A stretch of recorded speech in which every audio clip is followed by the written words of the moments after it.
Hormuz జలసంధిలోని అంతర్జాతీయ జలాల్లో మరోసారి ఉద్రిక్త పరిస్థితులు నెలకొన్నాయి.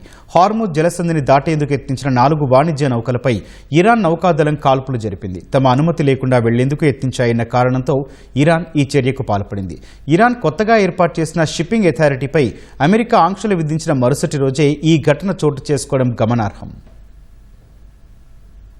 హర్ముజ్ జలసంధి గుండా ఎలాంటి ముందస్తు అనుమతి లేకుండా ప్రయాణించేందుకు ప్రయత్నించిన 4 వాణిజ్య నౌకలపై ఇరాన్ నౌకాదళం కాల్పులు జరిపింది. ఇరాన్ దళాల హెచ్చరికలు, కాల్పులతో ఆ 4 నౌకలు చేసేది లేక వెనుతిరిగాయి. ఈ విషయాన్ని ఇరాన్ అధికారిక మీడియా సంస్థ IRB వెల్లడించింది. హర్ముజ్ జలసంధిని పూర్తిగా తమ నియంత్రణలో ఉంచుకునేందుకు వీలుగా ఇరాన్ మే 18న పర్షియన్ గల్ఫ్ స్ట్రెయిట్ అథారిటీ అనే కొత్త విభాగాన్ని ఏర్పాటు చేసింది. జలసంధి గుండా వెళ్లే నౌకలన్నీ తమ అధికారులతో సమన్వయం చేసుకుని తప్పనిసరిగా ముందస్తు అనుమతి పొందాలని ఆ అథారిటీ తన పరిధిని నిర్దేశిస్తూ మే 20న ఎక్స్ వేదికగా ఒక ప్రకటన విడుదల చేసింది. అయితే ఇరాన్ చర్యలపై అగ్రరాజ్యం అమెరికా తీవ్రంగా స్పందించింది. అమెరికా ఎకనామిక్ ప్యూరీ క్యాంపెయిన్ లో భాగంగా ఈ పర్షియన్ గల్ఫ్ స్ట్రెయిట్ అథారిటీని తమ ప్రత్యేక ఆంక్షల జాబితాలో చేర్చినట్లు యుఎస్ ట్రెజరీ డిపార్ట్మెంట్ ప్రకటించింది. జలసంధి గుండా వెళ్లే వాణిజ్య నౌకల నుంచి ఇరాన్ అథారిటీ అక్రమంగా టోల్ వసూళ్లకు పాల్పడుతోందని అమెరికా ఆరోపించింది. సురక్షిత ప్రయాణానికి తమ నిబంధనలు పాటించేలా